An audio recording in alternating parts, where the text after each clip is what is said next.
Okay. Are we live? Not yet. Okay. All right. Okay. Something is happening. Okay. I Are things happening? think I think we're live. Okay, we're live.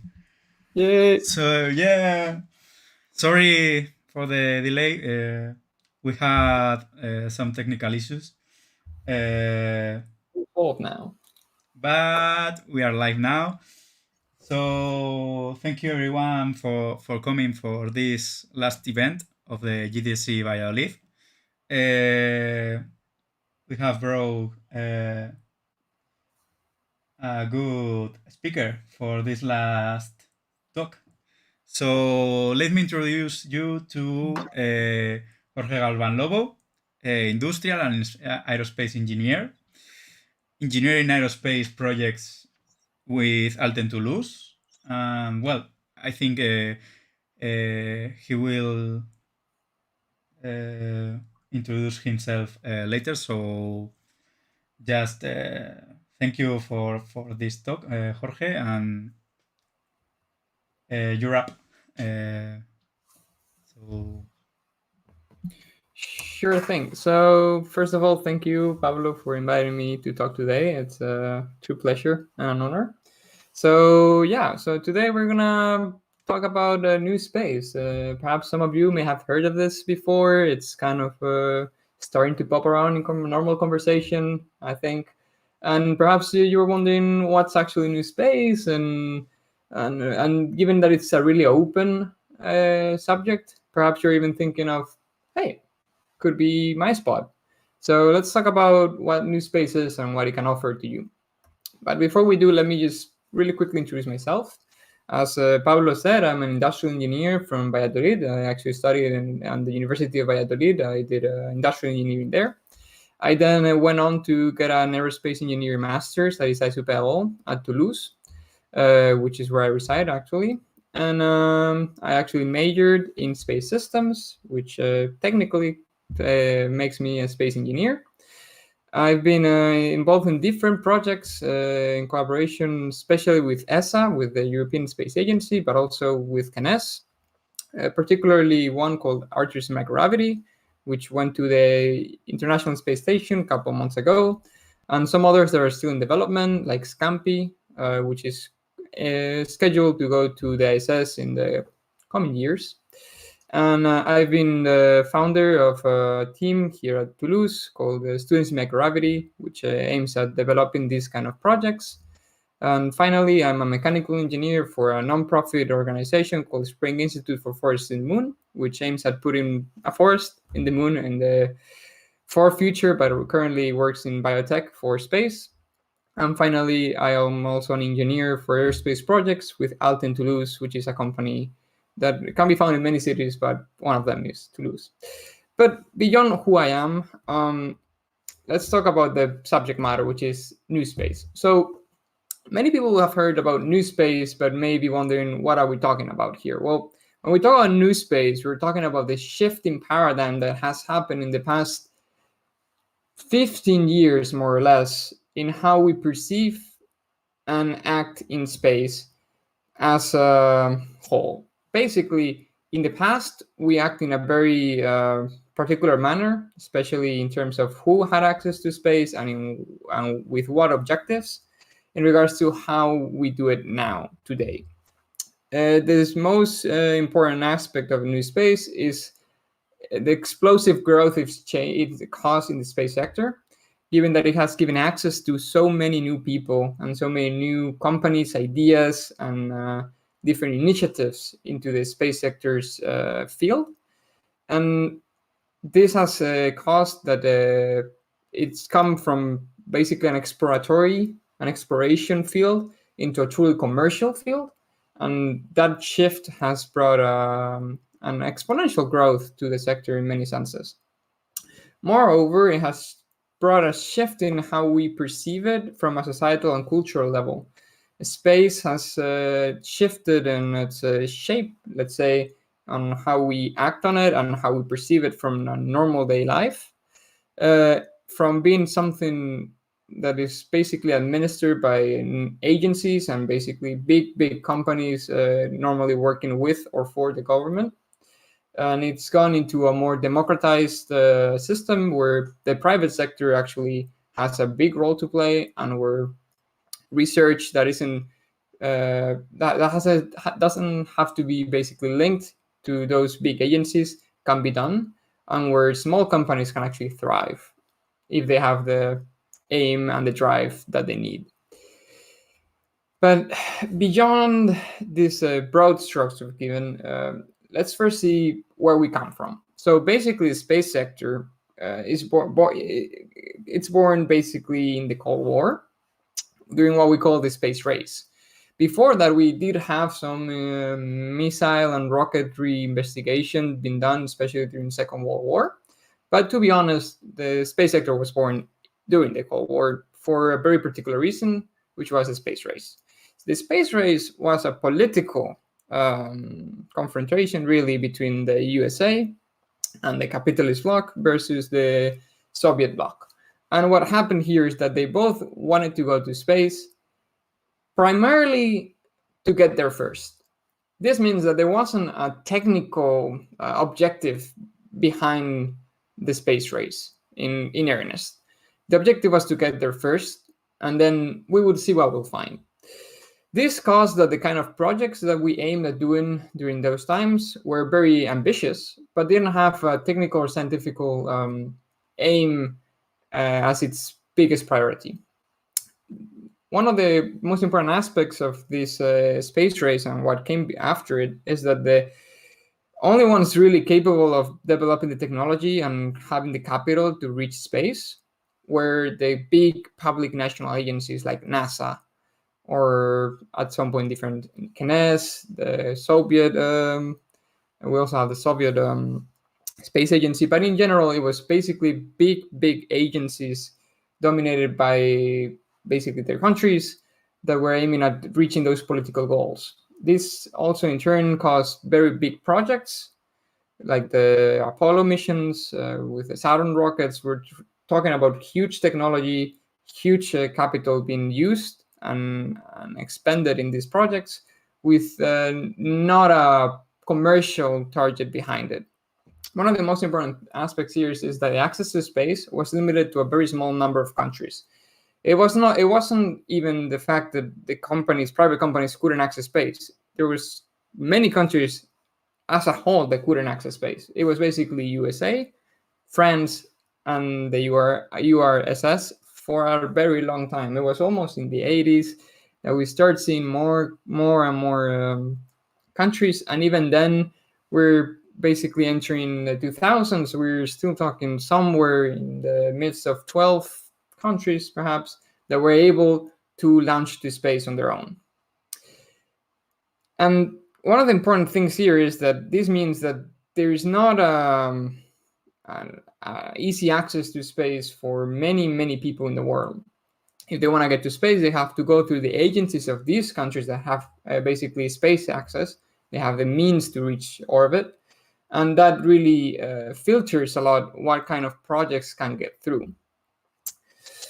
And one of the important things here, as I mentioned, is that the aim for a very long time stays being either exploration or perhaps commercial technology, but with a truly national interest in mind. So, for example, GPS, yes, it has some commercial importance, but in general, it's for the whole nation to enjoy. It's not a commercial product that can be really produced in mass. So the shift really comes when the space sector as a whole changes these three aspects and some other into the ones we see in the right. So the aim goes from being exploration mainly to exploitation. This is, we're no longer trying to just explore and get there just because, but now it becomes, okay, let's go to space and let's try to make a profit out of it. Let's try to make this into a business we can basically scale, that we can profit from, and that we can grow with time. One of the very important aspects as well is agencies basically transfer many of their missions and objectives to the private sector. Agencies are still important, and we'll see that in some of the coming slides. But private sector really takes the kind of the leading voice in new space, where they make use of the agencies as the support and kind of their guide, and also perhaps the science support behind many of the actions of the private sector. But it's really private sector driving the industry and the sector towards new goals and new launches and new companies and new technology. This can be seen perhaps with companies like SpaceX, that has become quite a household name, where basically a completely private company reaches a status of acceptance in the space sector, where they're basically working as a de facto launcher for many of the missions of ESA, NASA, and some others, where they're trusted as a launcher, but they're completely private. This in turn means that their aims and the way they fabricate, the way they construct their company and their products is aimed at making a profit, not just completing their goal. And thus makes an important drive towards reducing costs and making things scalable, and basically allowing for serial manufacturing, which is one of the ways that you can turn sector from somewhere that is research into something that is commercial. We'll also talk about reusable launchers in the coming slides. Finally, the kind of capital involved is shifting with this new space. We're no longer aiming at doing high capital, enormous projects with enormous goals in mind. That was the aim during those first years with the space race, where we were saying we're going to the moon. Costs don't matter that much. Let's just get there. Now we're aiming at something that we can actually afford, in the sense of, if we put this amount of money in, there will be a profit. In terms of profit, missions like Apollo 11 weren't really profitable as an independent project. There may be some other impacts that were remarkable, but in the sense of the mission, there was no return.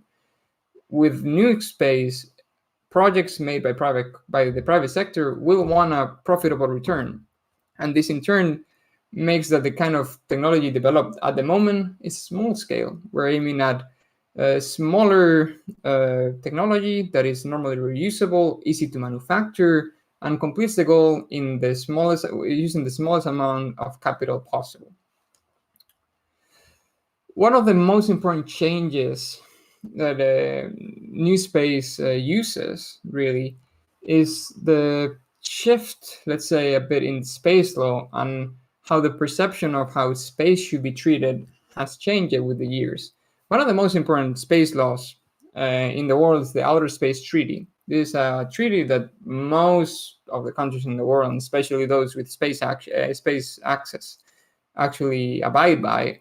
Is the Outer Space Treaty, which is quoted here. It's not the whole thing, but mainly comes to say that in space there is no really countries. Everyone should collaborate, especially when there's dangers, and there shouldn't be any kind of militaristic use of space, and that space is a place for exploration, that there is no, as it says here, occupation, sovereignty, or any other kind of claim over things that are outside Earth.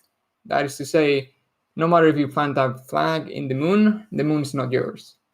This is a very important concept, because once we arrive at exploitation of space, then the question becomes, are the resources you're exploiting, especially if we eventually arrive at using asteroids and those kind of resources, mining the moon, mining Mars, etc., that is a bit futuristic, but will arrive at some point. We have to be very clear as to what is someone's property or not. So that is actually, the Outer Space Treaty kind of leaves exploitation up for grabs, in a sense, where it's not really defined. But with the Artemis Accords, which are a series of accords signed by many of the countries currently pushing for the moon and Mars and some of the other places in our solar system currently.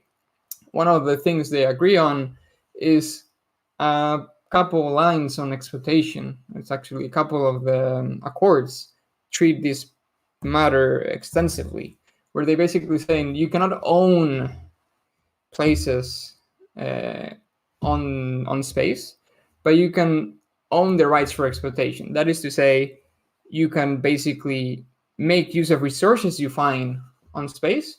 You just cannot claim that that piece of land, that place where you're exploiting, is actually yours.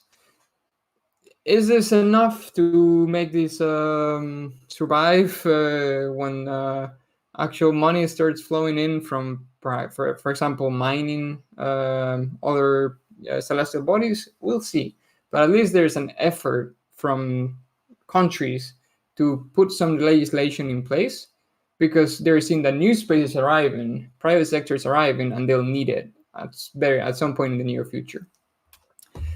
But beyond these law changes, there are still many challenges that have to be addressed, that have only become clear with the arrival of all these companies to the space sector. One of the most important ones is orbital debris. For a long time, it was not many people launching things into space. So the orbital debris we had wasn't a big concern. But in the past years, we are seeing increments that are truly exponential in the amount of launches, the kind of the sizes of things being launched. The smaller something is when it's launched to space, the more difficult it is to track. That means that it's more difficult to predict where it will be, and then it becomes more difficult to prevent it from hitting something else. This in turn makes the issue with debris even worse. Right now, we have a true problem where debris is starting to build up. For a moment, it's not banging against mostly anything. But if it gets truly bad, then we will have to wait for everything to fall onto Earth, and that could be centuries. So one of the biggest issues right now in new space in general, and it's one of the things that the agencies are spearheading, is finding a solution to orbital debris, which will make space scalable. Right now, if we truly get space to scale, we'll fill it up with debris quite quickly. And that can be a true problem. That is one of the reasons, that is one of the things we're trying to fix in new space at the moment. One of the other things is broadband management. Because right now, a lot of people are sending satellites or nanosatellites to space. This means there's more objects competing for the same broadband of telecom, which hasn't really grown in the past years. It won't grow ever. This will mean that we have to be very careful on what we assign to each of these satellites, so that they can communicate effectively with Earth. So one of the biggest issues right now is getting everyone on the same page on how to communicate with all the technology we're sending to space, so that there's as little interference as possible. One of the other issues is that one of the biggest agents in the space economy right now, which is the GEO satellite demand. This is the big satellites being created by Airbus and other Thales Aliena and some of the other big companies that have been working in space for many years. These are true monsters of satellites, cost hundreds of millions to be put in place, and they normally control most of the big telecoms for whole countries, TV, those kind of technologies. They're needed, but it's becoming more expensive with time, and it's the demand for that kind of satellites is decreasing, which means that some of the capital going in is not flowing as much as it used to. So trying to find some other way of finding capital is becoming increasingly important. Finally, with all these small satellites being launched, as we'll see in a bit, we're seeing a lot of objects in space having different orbits, and managing who is in what height is very important. Because if there is not some kind of management of those orbits, if the different companies involved are not talking with each other or are managed by some kind of institution, it's very possible at some point there will start being collisions between the different things in space. New space brings a lot of things. There's a lot of launches, a lot of satellites being placed, which means it becomes very, very complex to know where everything is. And as I said, if things start banging against each other, there will be even more orbital debris. So there is truly some issues right now with the fact that we are shifting very quickly into a exploitation model, really private sector, a private space, basically, where we're not truly ready. Because up to now, it was a very select club of agencies and companies that were able to go to space, and now it's almost everyone. And that shift it requires that we shift how we think and how people communicate. In the past, everyone knew who was sending what, so it was easy to communicate. Now it's way more difficult to track. So keeping all these 4 challenges in mind is crucial if we are to succeed in effectively developing this new space. I've talked a bit about the new technologies, but we should really go into it a bit more. There's basically 3 big aspects that we have to consider here. The first one would be nanosatellites. The thing here is that for a long time, satellites were big objects being sent into geo orbit, normally, which is a very orbit really far away from Earth. And these are machines that cost hundreds of millions, as I mentioned. Nanosatellites, on the contrary, we're talking about objects as big as perhaps a couple meters, and that can be manufactured for a low price. They can perform their normally Earth observation duties as well as telecom duties quite effectively. And this means that the launch cost is quite reduced in terms of the technological cost of the payload. And this implies that many people can launch this kind of technology. So there's a lot of companies, especially startups, working on nanosatellites to fulfill different functions of our everyday life without requiring the big launches to yield. One of the things with nanosatellites, and perhaps you've heard about this, we're talking about also objects like the Starlink constellation and other constellations. They use small satellites in big amounts to make some kind of network on low orbit. And that allows them to cover big areas of the Earth's surface and provide the service that the satellite provides. This is one of the examples of where we're launching way more than we used to. Constellations weren't even a thing that we could think of for many years. And now it's in everyone's mind in this sector. And this takes us from one really condensed big technology in terms of a big satellite into perhaps 90 small independent satellites. And this change in what we are really launching is some of the things we have to adapt to, that we are still struggling to adapt. The second one is reusable launchers. This is perhaps the one most people have heard of. And this is the thing, for example, SpaceX does really well. One of the ways of reducing the cost and make it more affordable for companies to go into space is making launches reusable. For a long time, we were using non-reusable rockets. That means that the cost of launching was very high. Now we're reusing launchers, and we're also looking at reusing the second phase, which is basically the one containing the payload. So if we reach that point where both parts of our launcher, so the upper stages and the boosters or the first stage, is reusable, we will only have to pay for the fuel. Will still be quite significant, but it will be basically a change in the order of magnitude or for launch costs, and that will mean that some technologies that currently are just not affordable because too expensive to launch, even if they make sense, they'll start making sense economically, and then we'll have new technologies in space. So this is one of the reasons there's many companies pushing for launchers, and why some of the reason that many of the new companies in new space are into launchers and space access.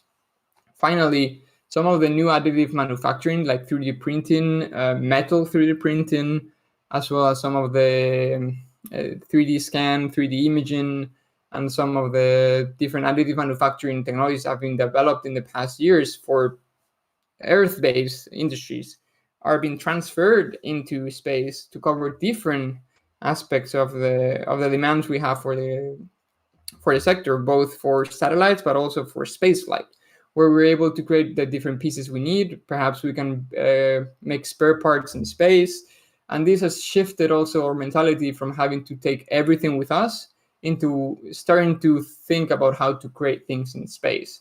This is also a shift in mentality that has occurred in the past years, and this is starting to explode. So let's really run through some of the big players currently. So one of the big players, it has been from the start and still is, are the agencies. These are not all the agencies in the world, but are some of the most important. So we would have ESA, which is the Chinese space agency. We have CNES, which is the French space agency. JAXA, which is the Japanese space agency. ESA, which is the European Space Agency. And for example, NASA, which everyone knows, which is the American Space Agency. All these agencies are publicly funded and normally have research in mind as well as space access in mind. This means that they're normally looking into doing research, science, advancing technology, or creating an environment that allows other companies to thrive and get space access. This is what many of them call incubators, where they're providing support both in terms of economical, but also technological, and in terms of science, to provide the companies with the boost they need to actually get to space. So they'll offer spaces to dock onto the ISS, new launchers like Space Rider that will have different autonomous experiments on board. They will offer expert advice. They will offer counseling for the companies. They will offer funding. So it's not only the missions completely done by the agencies, but also their collaboration with the space private sector that is giving them a new role, where they've come from being the only agents in this sector into basically the guides for the new ones for the private sector, so that they can actually reach their goals. Second one is the private sector. So these are three big companies in the private sector, but there's many more. For example, Blue Origin, SpaceX are some of the biggest private launchers currently. SpaceX, for example, launches many of the NASA payloads nowadays. Airbus Defense and Space is one of the biggest manufacturers of satellites, for example. We also have Thales Aliena, but also we have smaller companies, normally startups, that are also looking into doing normally nanosatellites. It's foolish to try to mention everyone in this slide. So what you have to get here is that these are companies that, instead of trying to basically reach their goal, they have to reach their goal with a profit. And this really shifts how they look at technology. They won't do a mission they are not confident they will get money out of.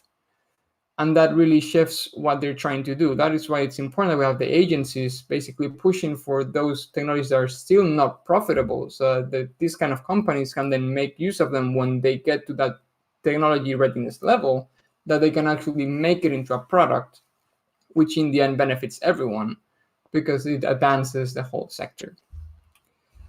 Then, as I said, there's some startups and especially private research that are collaborating normally with agencies. So, for example, we have Aerospace Lab, Spring Institute in the middle, or MELISA.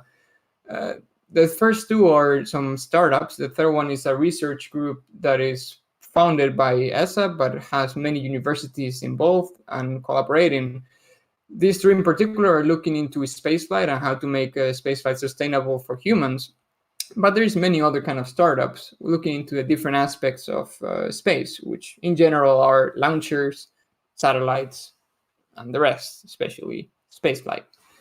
But in general, we're talking here about companies that are working normally using grants and using public funding to advance some further knowledge in the space sector so that it can become eventually a viable product, or that it can allow for example, longer missions on space, allowing thus for more research.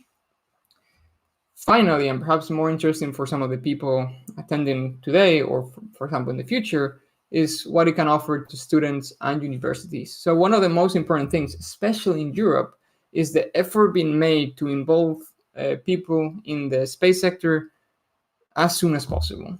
This means that there's a big effort made to give access to students to space.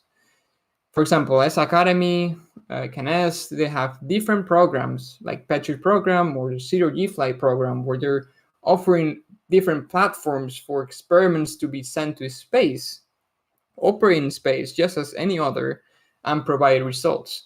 This has two big benefits. On one side, we're able to harness a lot of the creativity and drive of very motivated students that are eager to collaborate in this sector. On the other hand, these students get a lot of experience that will allow them to basically head start their career in the space sector by already having a lot of experience into how this works, and thus allowing the space sector to grow even faster, especially when we start having feedback loops where the people that were in these kind of projects know what's been done in those projects and thus can really value what new people coming from student university projects can offer. For example, I was honored, or I had the privilege of, for example, being part of IEM, which was a student project that actually got to the International Space Station, and it allowed more than 30 different engineers to get experience with a really real, completely serious space experiment, and thus gave experience that normally you wouldn't get until you get hired by a space company, which is unfortunately not really easy, because even if there's a shift, it's not as prevalent as some of the other industries. So it's important to understand that the university period is a big opportunity to get a head start, especially if you're interested in these kind of sectors where agencies and public funding can really give you that boost, that access, that privileged access to the sector. And it's really an opportunity for anyone who would like to be in the space sector to just make use of it and get to space as early as possible. And that's basically it. I'll be happy to take any question if there is any. And I would also like to thank the Google developer group of Valladolid for inviting me today to speak with you, and I hope you found it interesting. So great. Good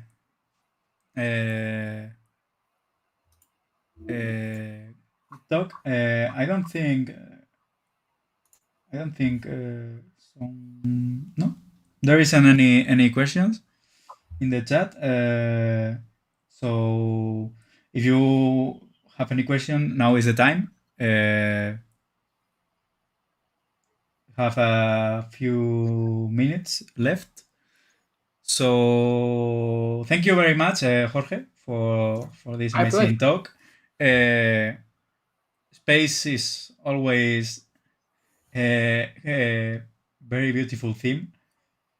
I love space. I mean, I have my Doctor Who poster right behind me. So yes, I love space. And so there isn't any questions. So let me make you a little question. Could you give us software engineers a bit of advice of how to get into this new era of space? For sure, for sure. So actually, it's good that you asked that, because there's actually a true demand for software engineers in the space sector.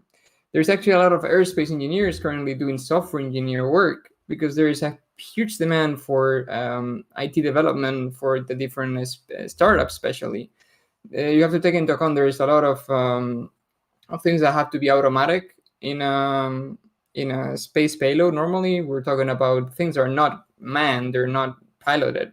So they have to operate on their own in space. So it's all relying on software operating correctly, both to activate the different parts of the payload, but also to communicate. So one of the things that can be done here is basically there is a lot of startups, especially in Europe, that are always looking for new software engineers and IT specialists to get into the sector. One of the perhaps good things about space sector is that it's a very broad subject. Uh, it's not the same as, for example, chemical engineering, where we're just talking about chemistry really applied to engineering. Here it's space engineering, where all the engineerings that we currently have on Earth are just transferred to space. That means there's it's not only aerospace that gets to go to space. We have industrial engineers, we have mechanical engineers, we have telecom, we have aerospace, we have software engineers.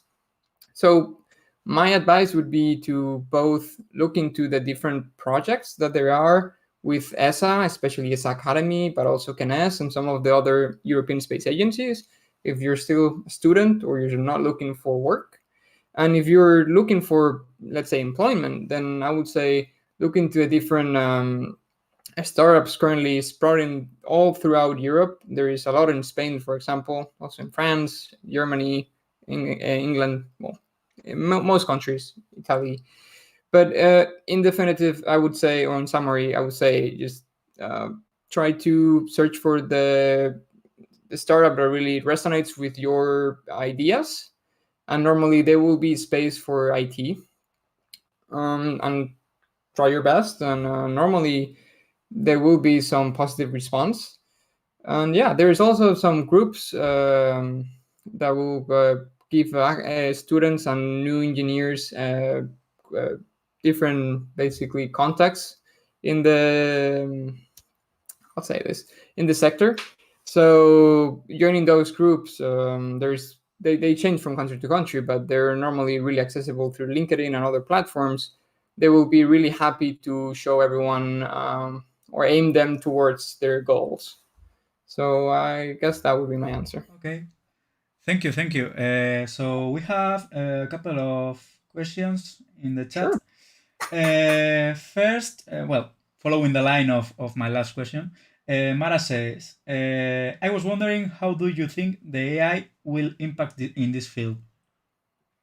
Well, that's a really good question.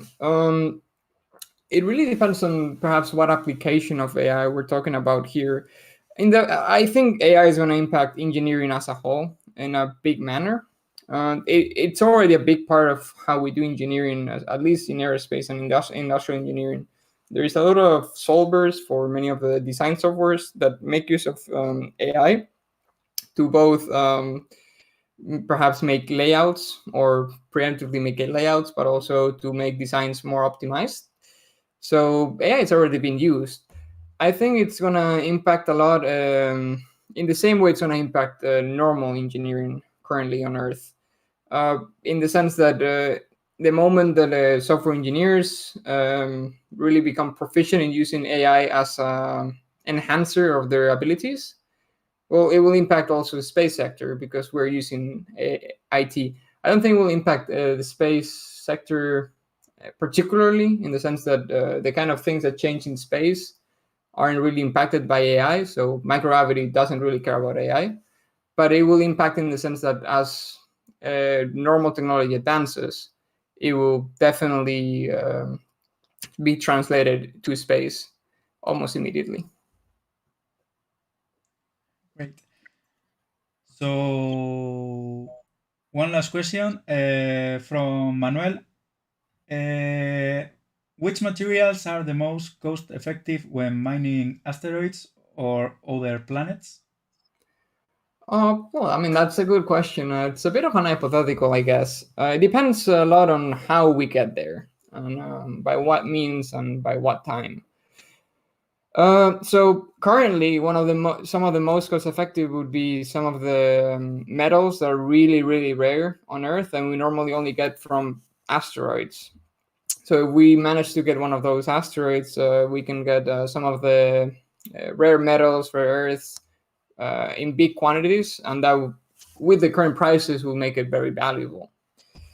If we go a bit more sci-fi, There is a big argument that materials like helium-3 that can be found in different celestial bodies can be a big part of fusion energy in the future. So many people believe that can be some of the most important resources to be mined outside of Earth, where it's very rare. But for example, Moon and also Mars is thought to have helium-3, and that can be a big part of how we basically how the paradigm shifts in terms of what's the new fuel of the future. But yeah, I mean, currently I would say that it's the rare metals that we can find in the different asteroids. In practicality, we can find more, for example, iron in some of the asteroids that we have on the whole crust of Earth, which would basically upheal the whole market if we get one of those. But it really depends on how we're mining those asteroids, because some of the metals perhaps are not worth extracting. So it really depends on when are we talking about, basically. Okay. So no more questions, I think. Last call for for the questions. Well, if there aren't any more questions, thanks a lot. Manu says thanks a lot. You're, you're welcome. So I think this is it. Thank you very much for your time and for sharing your experience and your knowledge. Uh, as I said before, very interesting. It's very interesting right now the new era of space. Uh, so I think I'm gonna end this live. Well, before I end, I finish the live. Uh, I would like to say goodbye because this is my last event as a GDC lead of Valladolid. Of course, I will continue as a GDG organizer, but as a GDC lead, this is my last event. So uh, thank you everyone for these 2 years. Thank you, Mara, Manu, Marco, Dani, Miguel, Juanjo, Adrián. I don't think I leave anyone behind. Cocho, Pablo, etc., etc. Sergio, of course, our community manager. Thank you for these 2 wonderful years, and I can't wait to see what the next leader can give to the GDC Valladolid. And well, thank you everyone. Of course, thank you Jorge for the talk again. My pleasure. And well, let's say bye bye to everyone, and see you soon. Yeah. See you soon. Okay. Bye bye, everyone. Bye bye.